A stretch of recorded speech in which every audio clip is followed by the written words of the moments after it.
अस्सलाम वालेकुम दोस्तों, कैसे हैं आप सब। उम्मीद करती हूँ अल्लाह ताला के करम से सब खैर खैरियत से होंगे। आज मैं आपके लिए लेकर आई हूँ नान पकोड़े की रेसिपी, जिसे हम ठेलों से ढाबों से ले के खाते हैं और खाने में बेहद मज़ेदार भी लगते हैं। बस एक बात जहन में चल रही होती है कि पता नहीं ये साफ़ सुथरे हाथों से साफ़ सुथरे ऑयल में बनाए गए हैं या नहीं। तो आज हम अपनी इस परेशानी को हल करते हैं और नान पकौड़ा घर पर बनाना सीखते हैं। बेहद शानदार, लजीज और सॉफ्ट बन के रेडी होगा। और ये नान पकौड़ा प्रॉपर मील का काम करेगा। आप इसको लंच में खाएं, शाम की चाय के साथ खाएं या बच्चों को लंच बॉक्स में दें, तो ये एक बेहतरीन आइडिया है। तो चलिए आज की रेसिपी को बनाना शुरू कर लेते हैं। बिस्मिल्लाहिर्रहमानिर्रहीम। इसके लिए मैंने हाफ केजी आलू ले लिए हैं। उनको अच्छी तरह धोया, धोने के बाद उनका छिलका निकाला और उनको अब हम यहाँ पर कट करेंगे। आलू की कटिंग बहुत छोटी छोटी नहीं करनी, फ्राइज की शेप में कट करेंगे, लेकिन थोड़ा बारीक कट करेंगे।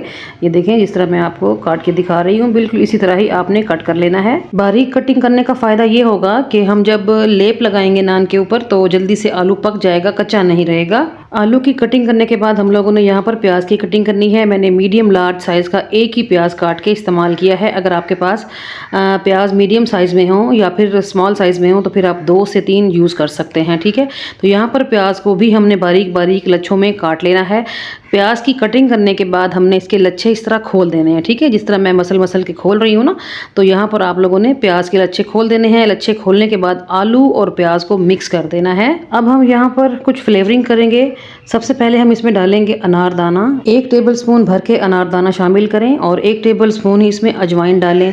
अजवाइन हाजमे के लिए बहुत अच्छी होती है। उसके बाद यहाँ पर अदरक लहसुन की पेस्ट भी 1 टेबलस्पून शामिल कर देंगे। साबुत सूखा धनिया 2 टेबलस्पून भर के डालें, ये एक लाजमी जुज़ है।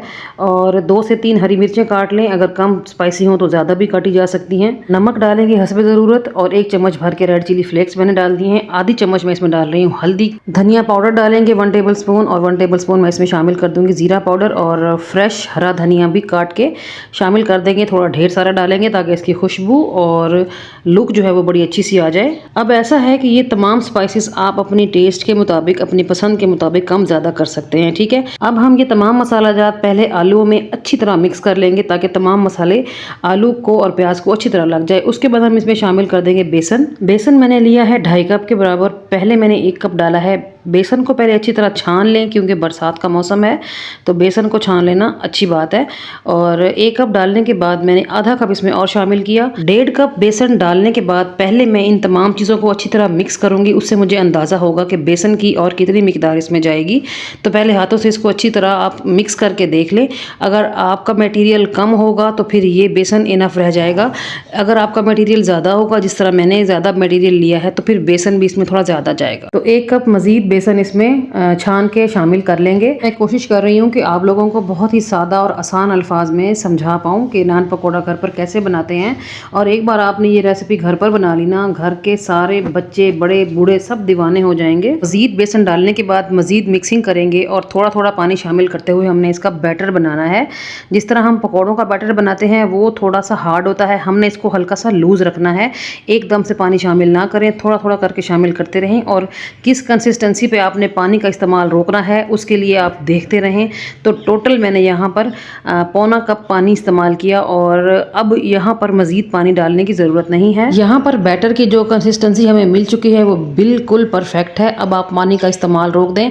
आप देख सकते हो कि बैटर ना ही बहुत लूज़ है और ना ही बहुत हार्ड है। तो नान पकौड़े का बैटर यहाँ पर रेडी हो चुका है। अब मैं आपको कुलचे दिखाती हूँ कि मैंने किस तरह के कुलचों का इस्तेमाल किया है। जब आप नान मंगवाएं तो आप ये कह के मंगवाएं कि सबसे पतले नान चाहिए, ठीक है। ये आप देख रहे हो ना कि कितने बारीक हैं। मोटे तिलों वाले रोगनी नान बिल्कुल नहीं लेने, इसी तरह का पतला सा नान लेना है आपने। अब आपने इस नान के ऊपर पानी का छट्टा वट्टा कुछ भी नहीं लगाना। ऐसे ही नान को उठाएं और आलू वाले बैटर के ऊपर सीधा करके रख दें और थोड़ा सा प्रेस करें ताकि नीचे वाली साइड पे भी बेसन और थोड़ा बहुत जो मसाला है वो लग जाए, ठीक है।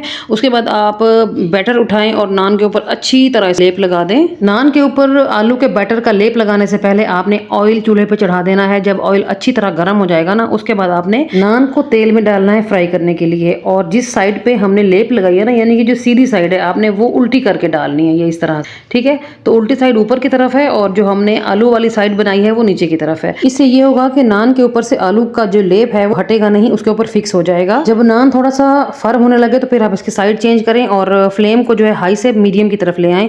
और अब इसको आपने आराम आराम से पकाना है। 5 से 6 मिनट लगेंगे एक नान को पकते हुए। और यहाँ पर आप देख रहे हो कि कितने अच्छे तरीके से हमारा नान फ्राई हो रहा है। आलू का लेप बिल्कुल भी स्लिप नहीं हुआ और हमारा ऑयल जो है वो कितना नीट एंड क्लीन है।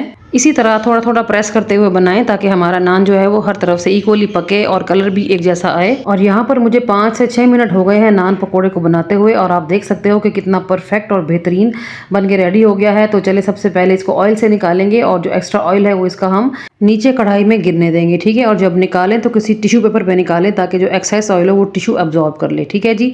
तो यहाँ पर आप लुक देख सकते हो कितनी कमाल की आई है माशाल्लाह से। तो बस इसी तरह ही मैंने सारे नान पकोड़े बना के रेडी कर लिए थे। मैं आपको यहाँ पर चेक करवा देती हूँ। ये देखिए जी माशाल्लाह क्या ही परफेक्ट कलर है और बहुत ही ज़बरदस्त और मज़ेदार ये बन के रेडी हुए थे। मेरे तमाम घर वालों ने ये नान पकोड़े बहुत ही शौक से खाए क्योंकि बहुत लजीज थे। बच्चे भी लंच बॉक्स में लेकर गए थे। तो आप भी मेरी इस रेसिपी को एक बार ज़रूर ट्राई करें, बहुत ही अच्छी लगेगी आपको। और यहाँ पर आपको मैं करीब से दिखा रही हूँ कि कितनी परफेक्ट लुक है और कितने बेहतरीन शानदार ये बन के रेडी हुए हैं। तो एक ट्राई तो बनती है, ट्राई करें और जब भी ट्राई करें मुझे फीडबैक में ज़रूर बताएं कि आपसे कैसे बने थे ये, क्योंकि ये बहुत ही आसान सी रेसिपी है। शाम की चाय के साथ खाने हो या फिर कोई मेहमान आ जाए तो फिर आप उनके आगे भी फटाफट से ये बना के सर्व कर सकते हैं, ठीक है। तो चलिए मैं आपको ट्राई करके बताती हूँ कि ये बने कैसे हैं। सबसे पहले आप इसकी सॉफ्टनेस चेक करें कि नान कितना सॉफ्ट है, ऐसे हाथ लगाने से ही टूट रहा है। और मैंने नान पकोड़े के साथ मिंट की चटनी सर्व की क्योंकि तली हुई चीज़ों के साथ ये चटनी बहुत मज़ा देती है। अगर आप केचप के साथ खाना पसंद करें तो भी कोई मसला नहीं है। ये देखें जी, बाइट बनाएंगे, बिस्मिल्लाहिर्रहमानिर्रहीम, चटनी में डिप करेंगे। ये देखिए जी मज़ेदार से बाइट हमारी रेडी हो गई है, तो खा लेंगे जी।